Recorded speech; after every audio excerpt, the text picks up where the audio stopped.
Kjo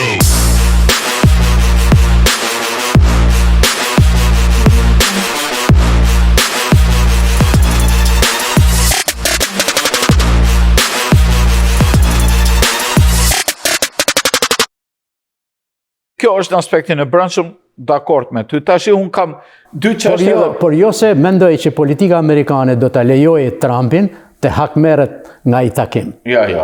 Besoj që do të jetë. O tash kjo më çoi ke pyetja e fundit. Do të jetë një Do mendon tash i them secili opsionin ton. A mendoni se Zelenski do kthehet si djali i pabindur? Unë mendoj që nervat, do me thënë, arritën edhe morën përsipër edhe Zelenskin edhe Trumpin. Nuk ishte e planifikuar që të arrinte deri në atë pikë, sipas mendimit tim. Çka do ndodhi është, edhe çka ndodhi, është që direkt pas takimit pam një farë tërheqje si nga ana e Zelenskit, si nga ana e Trumpit. Zelenski dha një deklaratë ku e falenderoi përsëri popullin amerikan, falenderoi Amerikën për mbështetjen e saj të palkundur. Ishte një konferencë shtypi në Fox News. Po, ndërsa Trump nga ana tjetër po vazhdon me këtë që ne kemi të drejtën tonë, por nga ana tjetër ka thënë që mbështetja jonë për Ukrainën nuk do të ndërpritet. Po nga njerë pastaj më vonë dalin që ne ndërpresim mbështetjen e këtë. Edhe këtu qëndroj që unë besoj personalisht, jo Trumpi, por infrastruktura amerikane do të ulet me Zelenskin, do të shpjegoj situatën thellësisht, do i thotë që këtu qëndron puna, këto opsione kanë tavolinë. Jo, opsionin për mineralet e rralla e kanë tavolinë që nesër. Edhe nëse unë mendoj që Zelenski do të jetë i detyruar të arrijë diçka, të arrijë një marrëveshje. Sepse Zelenski pa mbështetjen amerikane, mbështetja europiane, me thënë drejtën tani për tani, nuk është mjaftueshme. Po sa është 1.5 miliard dollar me 350 miliard dollar? Kjo ka shërbyer si instigim për Europën që të fillojë të riarmatoset e të rifuqizohet, por nuk është në atë pikë ende. Po tash Evropa dishin lajmet e fundit, nga takimi i fundit që po bëhet, që kishin futur Melonin, që ka interesa pro-Ukrainës, që ka lidhje ideologjike me Trumpin, që të ndërhynte që të arrije një farë kompromisi. Unë mendoj se do të bëhet ajo që mendon presidenti Trump për këto mineralet e rralla. Edhe unë atë mendoj. Por a do jetë kjo zgjidhja më e mirë për Ukrainën? Unë nuk e di. A mund të arrijet paqja pa dhënie tokash? Unë nuk e quaj do të mundshme, ndoshta Rusia do mbaj ato Ukraina që ka pushtuar, megjithëse Ukraina thot unë të lëshoj pjesë të Kurskut që i ka pushtuar Rusisë në shkëmbim të zonave të Donetskut, ku janë përgjithsisht popullsi ruse. Ukraina 4 fshatra i kanë mbetur. Unë mendoj që në këto zonat ruse folse, politika Zelenskit i ka cenu pak liritë dhe drejtat e rusëve. E dyta... Natyrisht, nuk është luft atyre, janë vrarë me miliona njerëz. Thot një fjalë popullore e odave të mençura, duhet të ruhesh kur dalish në kryt, në majet. Tani, Zelenski e mori dekoratën e herojit të kombit, në kuptimin, por duhet pas shumë kujdes, që këtë titull që ta dha gjaku i Tiranëve, duhet të dish ta manifestosh në politika, në shërbim të kombit tanë. E mendoj që këtu nuk është tregu fort politikan. Tani, atë që mendoj jonë,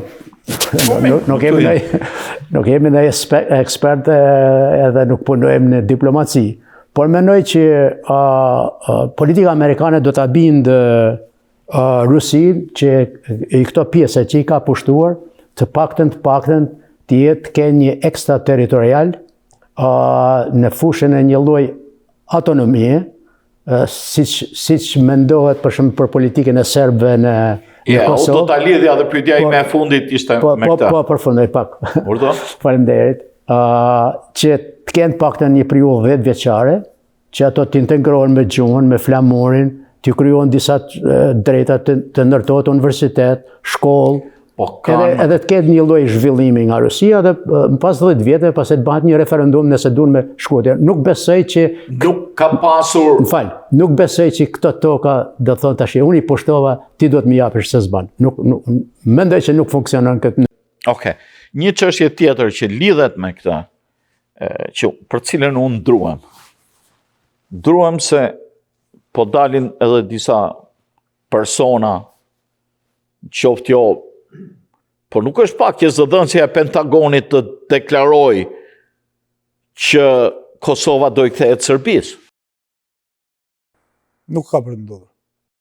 Ore, që s'ka përndodhur, po unë kam frikën se një përpjekje për të zgjidhur çështjen e Kosovës do ketë një presion të tillë edhe ndaj Albin Kurtit për shkak të zgjidhjes. Edhe unë mendoj edhe besoj që ka filluar ky presion.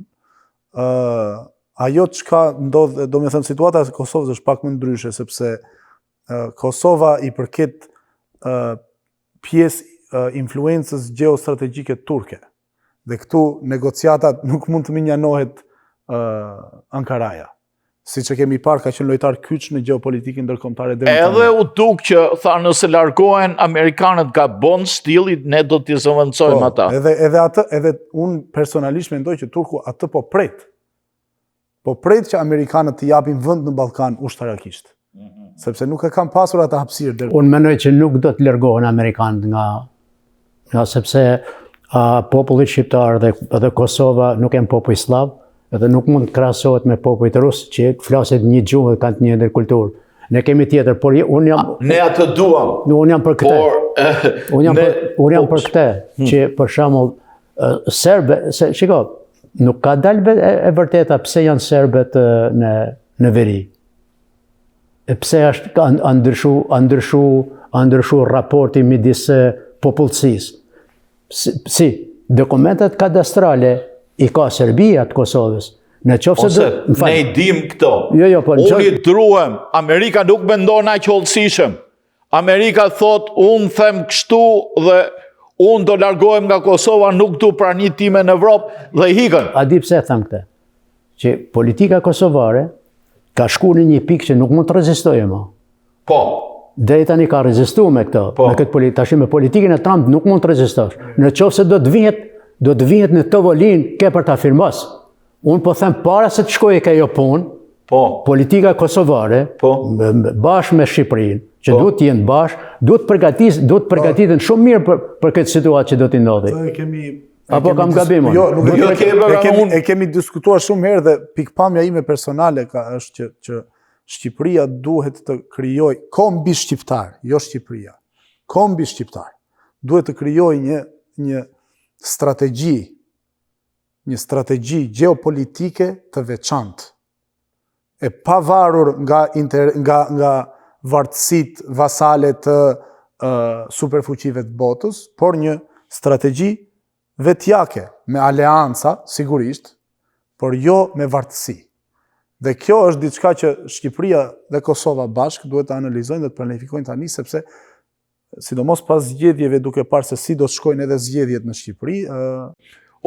Ishte një ide interesante sepse kjo deklarata e kësaj nuk e se kisha dëgjuar më parë me një Wilson. Zëvendëse zyrës shtypit. Zëvendëse zyrës shtypit.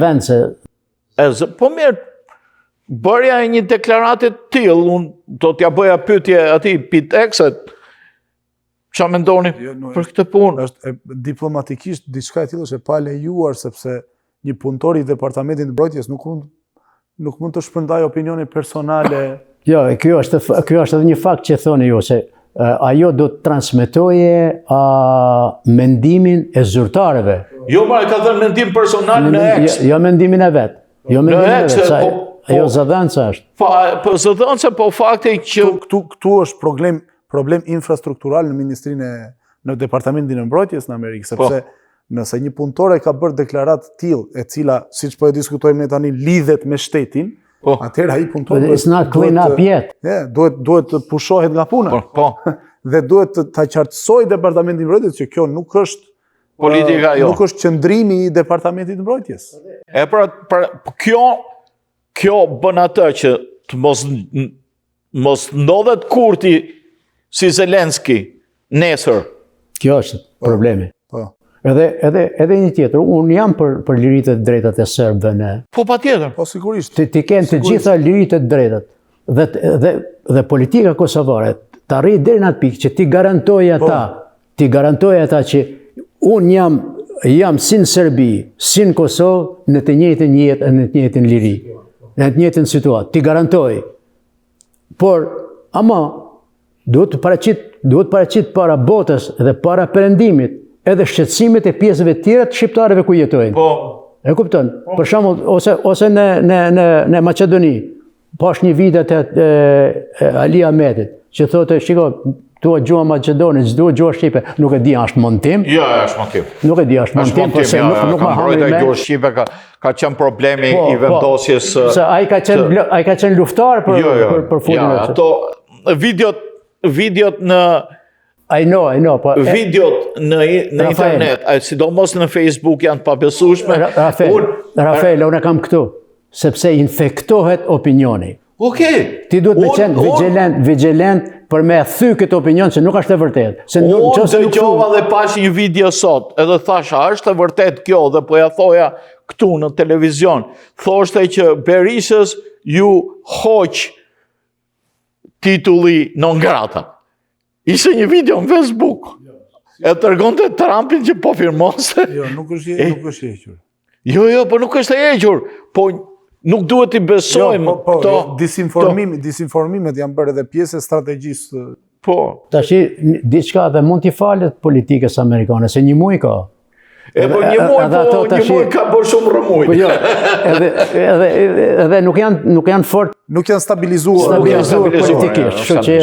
Atëherë të dashur teleshikues, këtu i dham fund këtij debati, më tepër analizë e situatës krijuar pas ngjarjes së fundit midis të pranisë zotit Zelenski, presidentit të Ukrainës në zyrën ovale, mënyra se si shkoi kjo bisedë, si u trajtuan ata, analizuam shkaqet, analizuam me po të kuptimin ton motivet e administratës amerikane apo dhe motivet e Zelenskit, situatën në cilën u ndodh, për të kuptuar dhe politikën e ardhshme amerikane. Ne si shqiptarë amerikanë mbështesim shtetin amerikan, sidomos aleat i mirë i kombit shqiptar, por natyrisht momentet caktuara tregojnë më shumë për diplomacinë apo dhe për mungesën e diplomacisë.